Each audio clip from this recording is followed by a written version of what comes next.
Alright, so we have now traveled over 7,000 miles and arrived in Asia, so please be on the lookout for animals. Asia is the continent known for its deer diversity. Also, the continent has the largest number of deer species.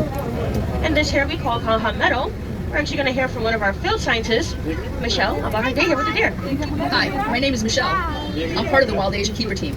We call this area Kanha Meadow, where we care for about 40 Barasingha deer, 15 axis deer, 10 black buck, and a pair of muntjac. We start our day by checking on all the animals, making sure they are healthy, behaving normally, and safe.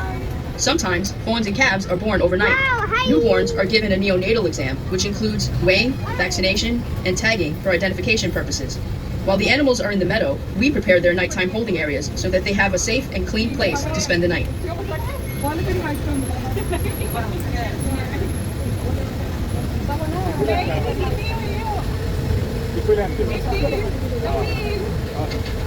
Alright, we all know that an animal that is extinct no longer exists. And that's the case with this next animal that we will be seeing, which is our Mongolian wild horse, also known as our Shavaki horses. This animal can only be found in zoos and no longer in the wild, unfortunately. Now, when we see these horses, please look at some differences you may notice between these horses and the domestic ones that we're used to seeing. Also, you guys do get to see the baby horse. He's kind of covered up with everybody there. They're all protecting him. It smells like Bangladesh. Yeah, he's about 2 months old now. I see. Now you may notice that those horses have like a stockier build, shorter legs, and a erect mane. In 1902, the Bronx Zoo received its first set of horses here. And we've had over 50 horses born right here at the Bronx Zoo. We're going to be hearing from one of our field scientists, Jonathan Slatt, about the horses. I'm Jonathan Slatt, and I'm the Russia and Northeast Asia coordinator for the Wildlife Conservation Society. I believe that wildlife has a place on this earth. My job is to find practical solutions that allow people and wildlife to thrive together. Przevalsky's horse went extinct in the wild in the 1960s. Now, on a recent trip to Kazakhstan, I thought about the ongoing and successful efforts in that country to bring these horses back to the Central Asian steppe. The world needs happy stories, to watch the impossible become possible, and to see hope restored. That's what's happening today with Przevalsky's horse. It's a thumbs up.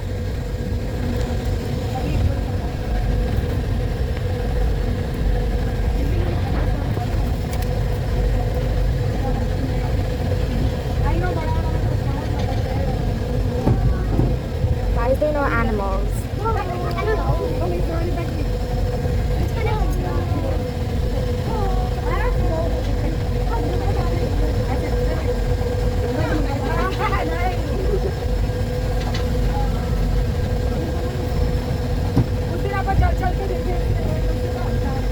Alright, now this next animal that we're going to see weighs about 2,000 pounds. They were also highlighted in season 3 of the zoo, which aired on Animal Planet. And with their size and impressive horns, they can fight any predator, including a tiger. And this is our gowers that you see here to the left of us. Wow, they're so big. Of course they are. And let's hear some interesting facts about our gowers. Hi, I'm Dave, a wild animal keeper here in Wild Asia. When the Bronx Zoo received 2 female and 1 male gaur from the San Diego Zoo, it took a couple of introductions before all the animals were comfortable. But after a little bit of time, the 3 new animals fully integrated into the herd, and we have the family that you see today. A family group of gaur can consist of up to 40 individuals, and is typically led by an older adult female called the matriarch. Since the 2 females and 1 male have been added to this family, there have been a number of offspring. This is important because gaur are considered to be a vulnerable species, so it's vital to maintain a healthy growing herd here at the zoo. It smells like Bangladesh.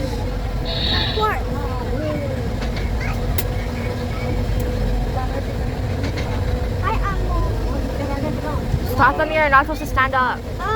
Alright, now as we turn this corner, we will now be on the lookout for a tiger. Wow. My favorite. Actually, it's my favorite. And as we look for the tiger, I'm going to ask that everyone please remain seated at all times with your hands and feet inside the car. Now, usually in the wild, the tigers actually like to live in solitary, so that's why we only see one of them in an enclosure at a time. And we do have our male Siberian tiger out today. His name is Anakin. Let's see if we can spot him.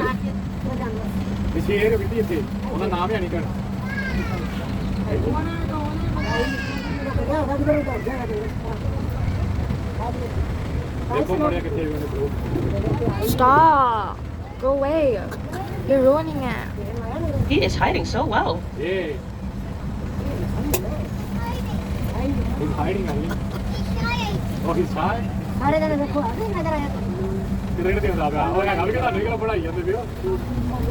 feel like, is that him walking? No, that's... Oh, there we go. There's Anakin. Let's see if we can get his attention. Can we all say hi, Anakin?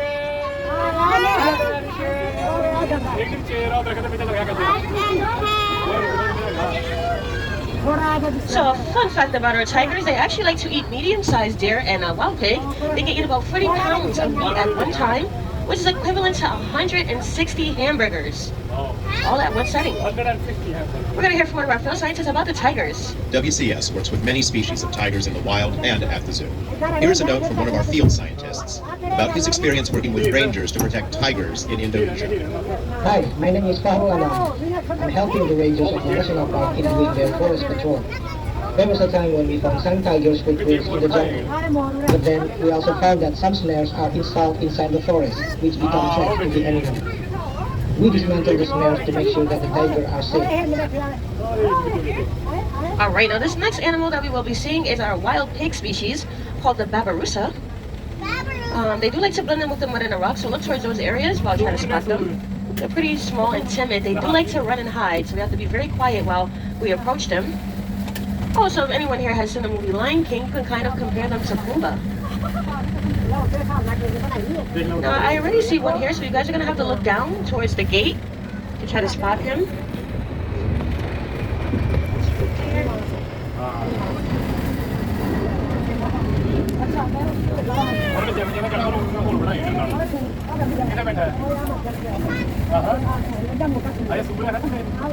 And there's another one there by these trees, kind of hiding there.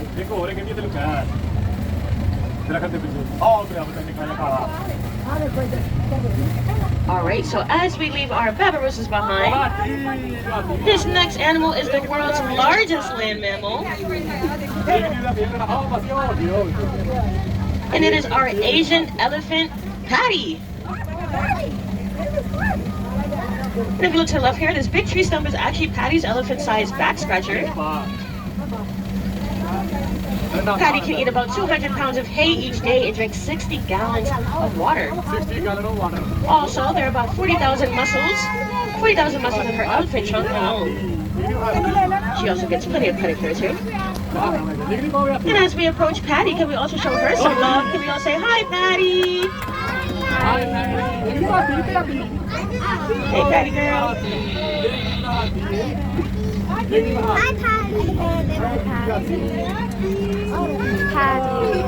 Look how cute she looks. Yes, I think it's a girl. Oh, look at his back. It's dirty. Wow, it's so big.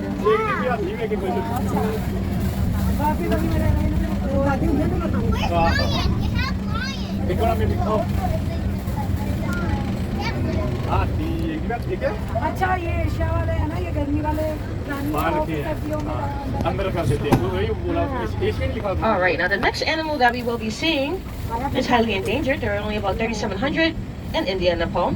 And here at the Bronx Zoo, we do care for about 5 of these animals. And it is our greater one-horned rhino that we will be seeing shortly. So cool thing here, we've actually had 14 baby rhinos born right here at the Bronx Zoo. Oh, that's so adorable. Yeah, it's coming now. And also, we will be seeing Callie.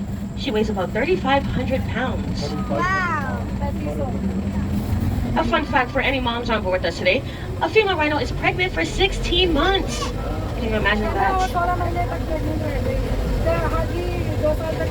And Callie is hanging out in what we call a mud wallow, because despite the looks of it, their skin is pretty sensitive. So the mud wallow helps protect her skin from the sun and insects. So then we have Callie having a spa day. Can we all say hi, Callie? Hi, Callie. Oh. She's sleeping. And let's hear from one of our field scientists about the rhinos. The rhinos you see here are Indian rhinos. We work with habitats all over the world that are homes to rhinos. Here is a note from our field office in Sumatra, and Hulan, who works with the Sumatran rhino. Sumatran rhinos are the smallest of the world's rhinos, and they are considered critically endangered. My name is Wulan Pusparini, and I'm the Species Conservation Specialist for WCS Indonesia program. We carried out an island-wide survey of the last wild population of Sumatran rhinoceros in Indonesia.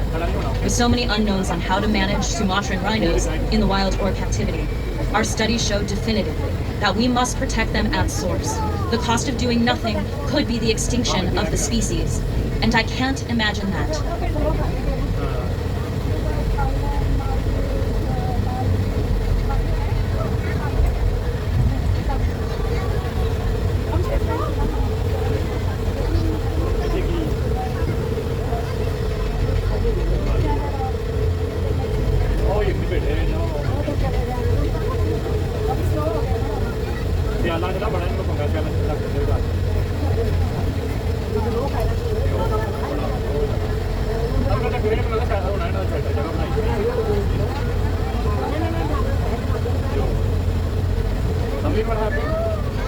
Alright, so we will now be on the lookout for 5 different deer species and 1 kind of antelope. We will be seeing our nilgai antelope. The males have large horns, the females do not. Also our Formosa sika deer, which are native to the island of Taiwan, which is formerly known as Formosa. And our hog deer. Fun fact about our hog deers is actually when they sense danger or predators around, they like to bark like a dog. Now if you look all the way to the left towards the back, they're kind of all grouped up together hanging out. We also have our sandbar deer, which you see here. They're very, very large. The males can weigh up to 650 pounds. They actually kind of look like horses.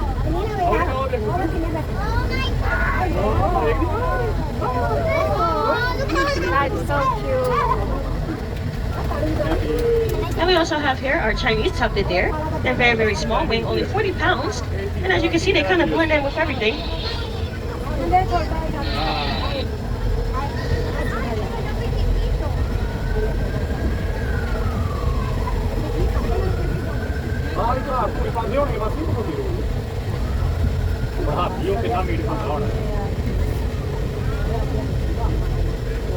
Alright, we are now passing back over the Bronx River, which is home to many migrating birds, ducks, turtles, fish, you name it.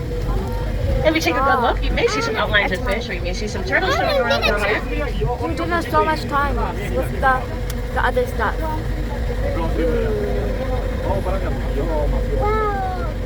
Wow. And we are now entering the rocky terrain, which is the perfect environment for this next species. Now, if you notice that the horns on this animal is curved backwards, like the one by the stream, that is our adult female Himalayan tar. We also have some baby tars out as well, like the one you're going to see on this rock coming up. And we do have an all-female group currently, so girl power. It has a beard.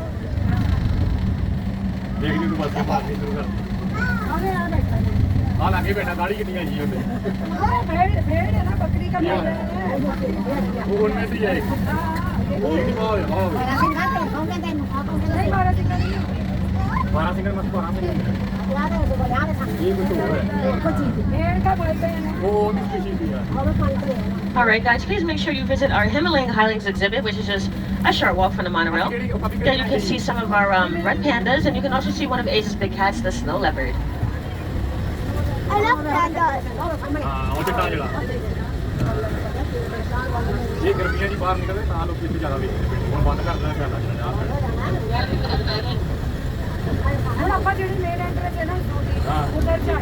Alrighty folks, now as we round this bend, unfortunately our journey has come to an end, but I do hope that you've been inspired by what you've heard and seen today. Now if you would like to join the education program, want to get maps and updates of what's going on here at the zoo, you can do so by visiting our website at www.bronxzoo.com/today. Again, that is www.bronxzoo.com/today. Now we will be stopping for a short moment while the train ahead of us leaves the platform. I do ask that everyone please remain seated. Now, we do have the WCS, which is the Wildlife Conservation Society. They do run a few parks here in New York City, which include the Bronx Zoo, Central Park Zoo, Prospect Park Zoo, Queens Zoo, and the New York Aquarium. So please make sure that you guys check that out as well. We will be moving shortly. Thank you for your patience.